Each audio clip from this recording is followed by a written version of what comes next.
Hey, what's up, everybody? Welcome to the live stream. If you're new here or stumbled across the channel, stumbled across this video, thank you for watching it. Thanks for your time. I really appreciate it. I do run a nightly live stream, Monday, Tuesday, Thursday, Friday, Saturday, and on Saturday I give away half an ounce of silver to the person who has the most K-Coin.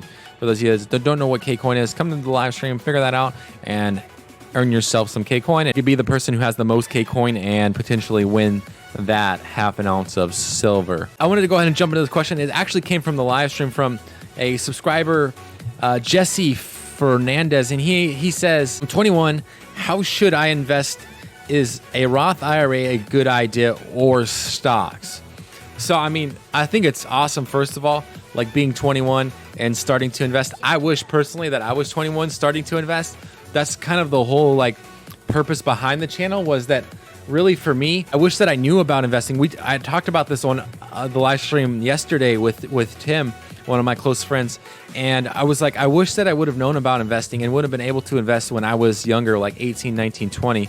And we talked about refund checks and all that kind of stuff and being able to invest those. Both of those stocks in a Roth IRA. So what you're talking about is like apples and oranges, something one and the same, because they're both under like that investment umbrella, but they're two like different things. A Roth IRA is a account type. It's like you got your taxable account, which is basically like what like traders use. I mean, there's a lot of long-term investors that use that as well, but basically if you buy and sell stock, it counts as, and you make profit, then it counts as capital gains. Or if you get paid dividends, it counts as capital gains. A Roth IRA is actually a retirement account. It's an IRA, which stands for individual retirement account. So with a Roth IRA, by the way, I'm not a tax professional, and so what I'm saying is coming from personal experience.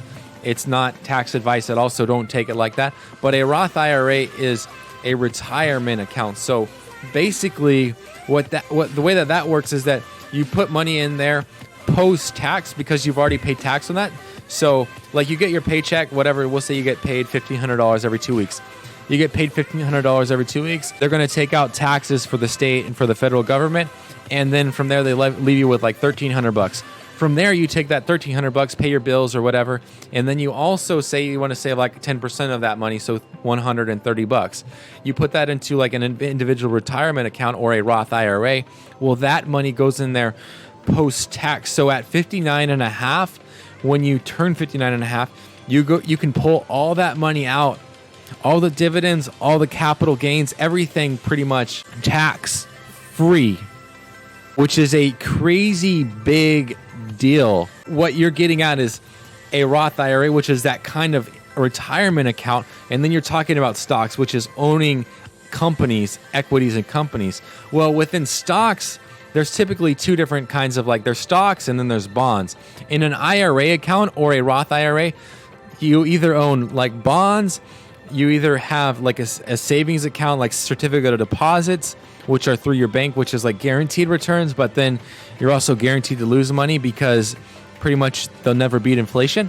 And so then you got these things called stocks. Well, in an IRA account, you can expose yourself to stocks and bonds if you would like. There's plenty of accounts out there. A lot of the accounts that I cover, like Acorns, Stash, M1 Finance, all have Roth IRAs available.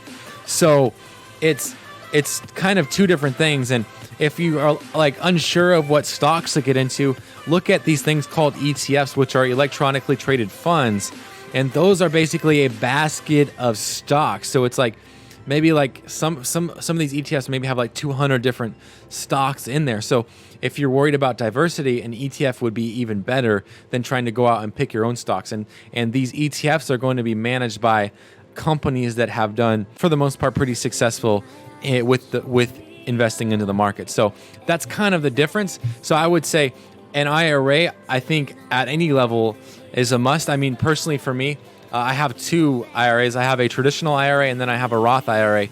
And I think that is almost a must for me because I don't have a 401k anymore. I closed that out just recently. I don't have a pension. I don't have anything like that because I'm self-employed. So for me, it's even more important to make sure that I have that IRA set up so that when I do go to retire, I can definitely pull money from there.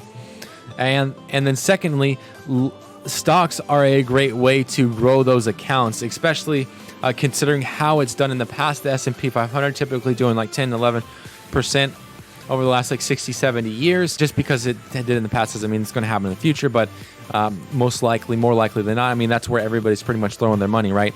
So anyways, that's kind of, to sum it all up, the difference between Roth IRAs, traditional IRAs, taxable accounts, and stocks, bonds, and equities.